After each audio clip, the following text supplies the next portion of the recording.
ایک چھوٹے سے گاؤں میں ایک لڑکا رہتا تھا۔ نام تھا علی۔ علی کی پیدائش عام بچوں کی طرح نہیں ہوئی تھی۔ اس کی آنکھوں میں روشنی نہیں تھی، وہ دنیا کو دیکھ نہیں سکتا تھا۔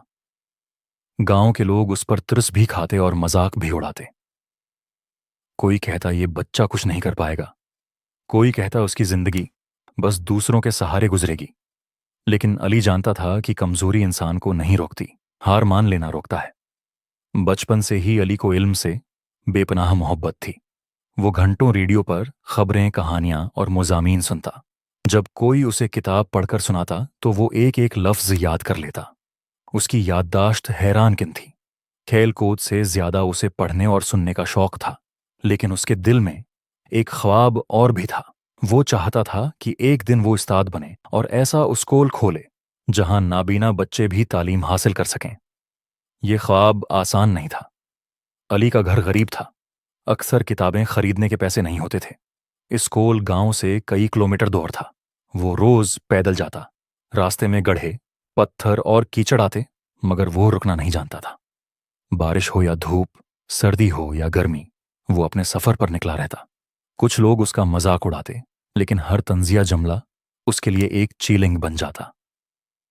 میٹرک کا امتحان آیا تو سب کو شک تھا کہ علی کامیاب ہو پائے گا یا نہیں، لیکن نتیجہ آیا تو پورا گاؤں حیران رہ گیا۔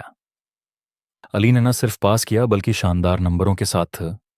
یہ پہلا موقع تھا جب لوگوں نے تسلیم کیا کہ یہ لڑکا باقی سب سے الگ ہے، لیکن منزل ابھی دور تھی۔ علی نے ہمت نہ ہاری اور کالج میں داخلہ لیا۔ اب سفر اور بھی لمبا اور مشکل تھا۔